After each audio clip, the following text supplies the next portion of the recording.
Billy Napier is the new Florida Gators head coach, and he's a big recruiter type. So we'll talk about that and preview both the men and women's basketball games tonight, only here on Locked On Gators.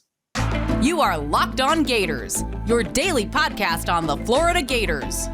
Part of the Locked On Podcast Network, your team every day.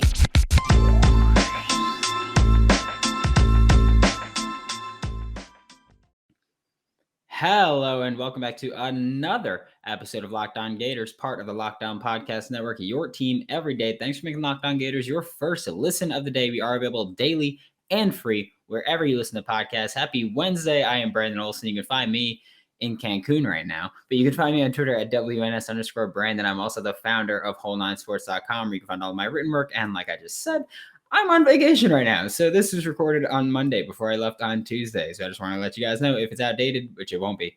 Sorry. But there will be episodes still through the rest of the week. So we are here for you. Looking at Billy Napier and his recruiting. He'll build his staff. Like that's something that we're going to get to. And that's one of the reasons that I'm pushing back the coordinator episodes until tomorrow and Friday, because Billy Napier will build his staff the way that he wants to build it. He will fill it out the way he wants to fill it out. And he will add people who specifically are recruiting coordinators, which he's had multiple of on Louisiana's staff. So he'll build his staff, but I wanted to talk more about the immediate impact of his hire on recruiting. He's a great recruiter and a program builder that built Louisiana into a ranked program. We know that. I also want to point out I don't know if he's doing this, but we saw Christian Robinson right now at the time of my recording is in Alabama, presumably meeting with Shamar James, who is committed to Florida, then decommitted. And I spoke to, I don't know if I spoke to Shamar James after Todd Grantham got fired, and he was like, hey, don't rule out Florida. I'm not ruling it out. I'm just decommitted for now. So I will say Shamar James to the Florida Gators, still very much a possibility if it hasn't happened by the time this episode comes out. Christian Robinson is out there recruiting for Florida right now. I don't know what that means with his future on the team. We'll talk about that Friday when we look at defensive coordinators. But again, Billy Napier, back to Billy. He's a proven recruiter, proven coach. He's proven that he can build a strong run game, and he's put NFL running backs he's put players into the NFL at running back. He had Elijah Mitchell and Trey Ragas both go this year into the NFL from his game. So, I mean, he hasn't announced defensive coordinator, offensive coordinator. We've spoken about the coordinators, but again, we're not talking about that right now. We're talking about what Billy Napier needs to do right now, and that is he needs to get on the phone with guys like Isaiah Bond, guys like Shamar James, who was written into this episode before Christian Robinson went to visit, and Julian Humphrey, who I think reportedly the Gators are going to meet with. So Isaiah Bond's a 4-star wide receiver athlete from Georgia, not committed anywhere, was committed to Florida, decommitted. Shamar James, 4-star linebacker from Alabama, not committed anywhere, decommitted. Julian Humphrey, a 4-star corner from Texas, he is committed to Georgia. He decommitted from Florida. He flipped. And Julian Humphrey and Shamar James, they've kind of indicated that they want to play together. Julian Humphrey has tweeted things like, I can't wait. It's just a few months before I get to play football with Shamar James. These guys aren't teammates.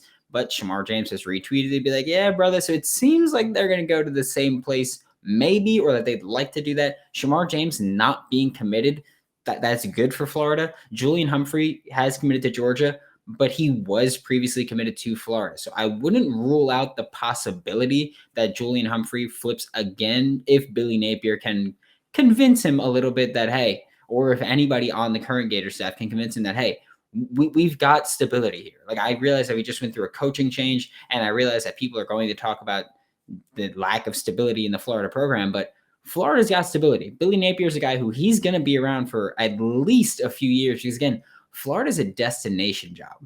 He's a program builder at Louisiana, and he waited. He got offers before. He waited to figure out a Power 5 program that he wanted to go to, a destination job that fit his needs, fit his desires, and gave him everything that he would want and need. And Florida did that. Florida seemingly hit the nail on the head with this hire. So clearly, there's a point where Julian Humphrey was like, Florida's a better spot for me. When we had Todd Grantham and Dan Mullen in charge of this team, now we've got Billy Napier, haven't announced a defensive coordinator yet. And again, on Friday, we'll get into why that might be pushed back even further, possibly when we look at some candidates. But There's no reason Julian Humphrey can't be flipped. I think if Shamar James commits to Florida, Julian Humphrey will follow suit. I think if Julian Humphrey flips to Florida, Shamar James will follow pursuit. And also, Billy Napier needs to get incredibly active in the transfer portal. Lincoln Riley has left Oklahoma in seemingly shambles by how fast things have turned downhill there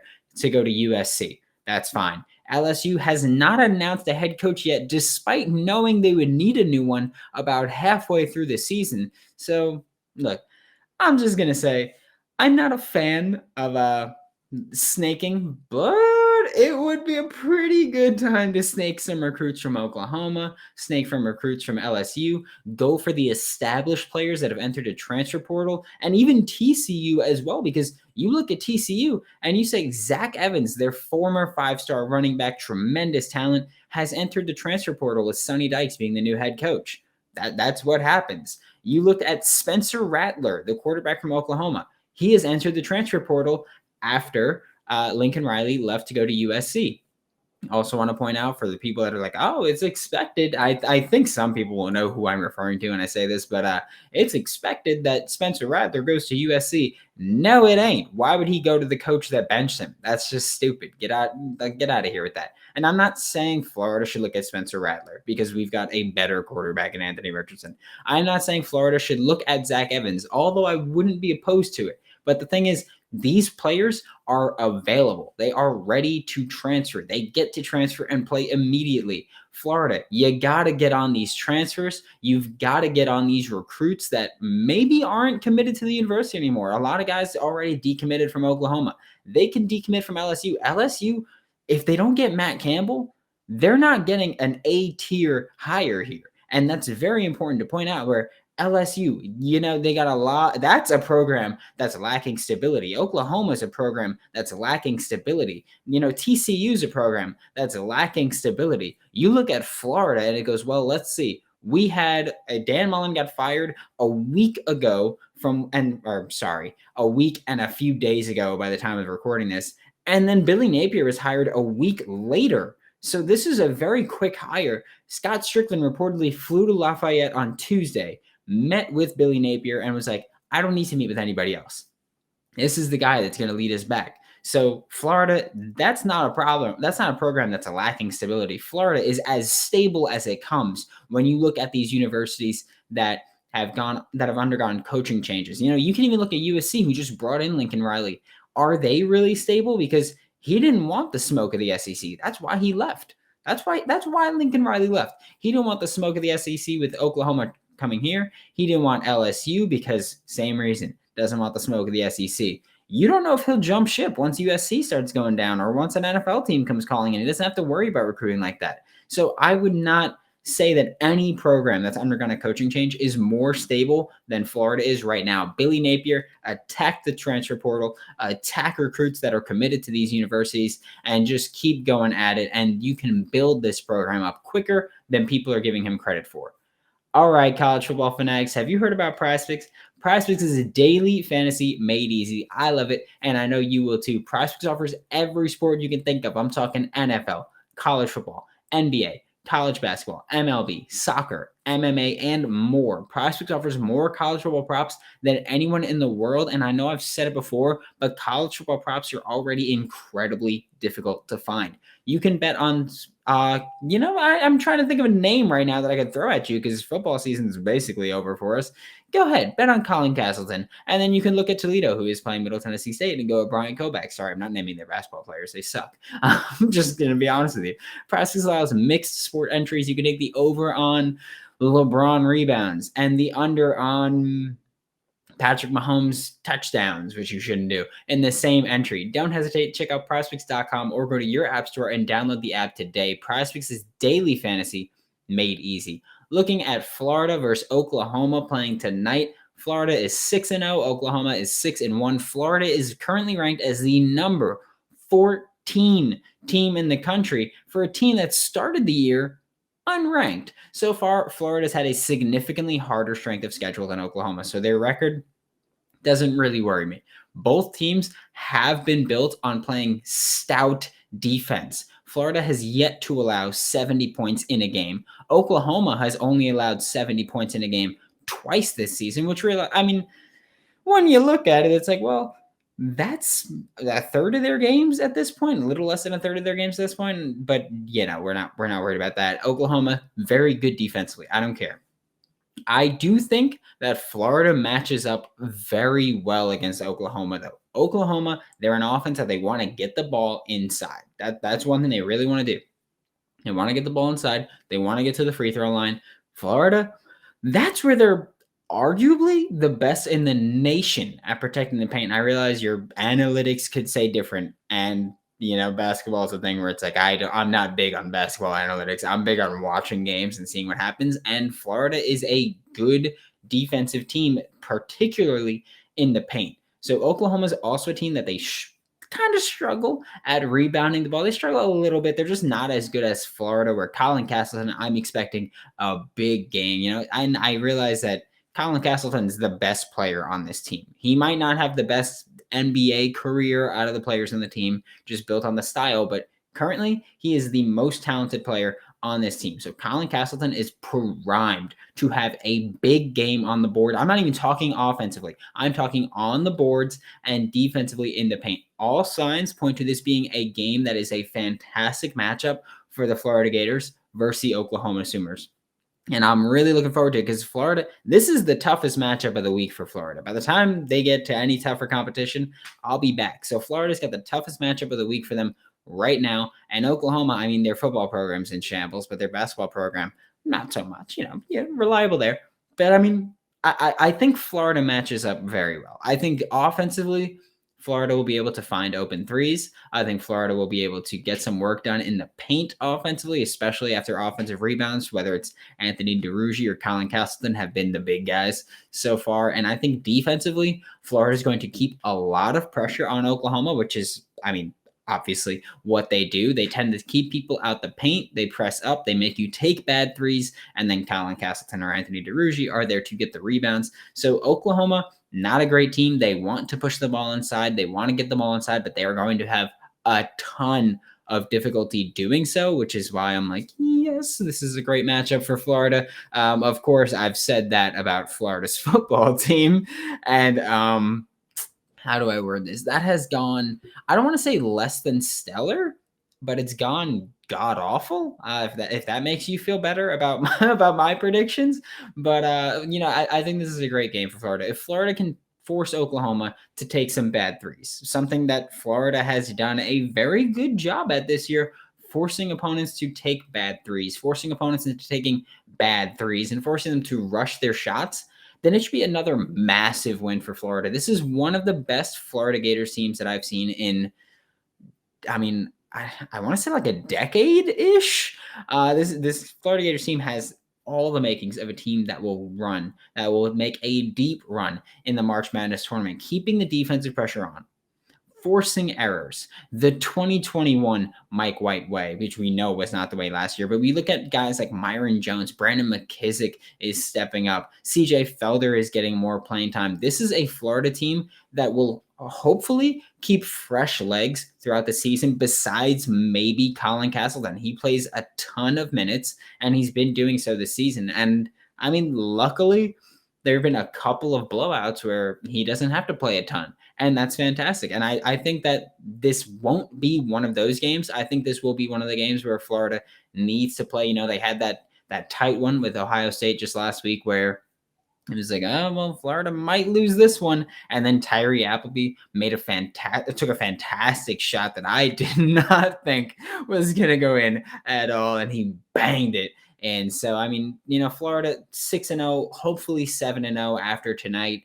And then through the rest of the games this weekend, hopefully 8-0 for them. I think this is a Florida team that can make a very, very deep run. I'm excited to see what they could do. And I think that the Oklahoma game will be a challenge and will be a test. I don't think it'll be a blowout. When I said another big win, I didn't mean another big win as in like we win the game by 40. I meant as in another big win when you look at the schedule and you go, okay, well, let's see. Their strength of schedule is going to increase after this game because 6-1 Oklahoma, they ain't a cupcake. They're not Troy. But you look at this and you go, well, they took out Ohio State. They take out Oklahoma. This is a team that can make a deep run and be a very good basketball team. And I think tonight they add another win and still keep that perfect record rolling through the rest, or not through the rest of the season, but further into this season.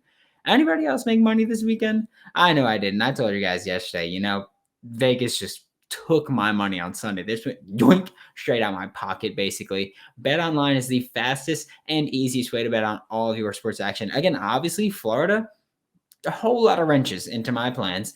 Florida basketball has been pretty good for me. That's helpful. But BetOnline covers award shows, TV shows, and reality TV with real-time updated odds and props on almost anything you can imagine. It is the best way to place your bets, and it's 100% free to sign up. Head to the website or use your mobile device to sign up today and receive your 50% welcome bonus on your first deposit. Bet Online, your online sportsbook experts. Make sure to use promo code LOCKEDON. That is LOCKED, no space, ON, for your 50% welcome bonus on your first deposit. Have y'all tried Built Bar Puffs yet? Because if you haven't, I promise you, you're missing out. I was a little skeptical. The flavors sound weird: ruby chocolate, lemon cheesecake. And I'm like, that sounds kind of funky.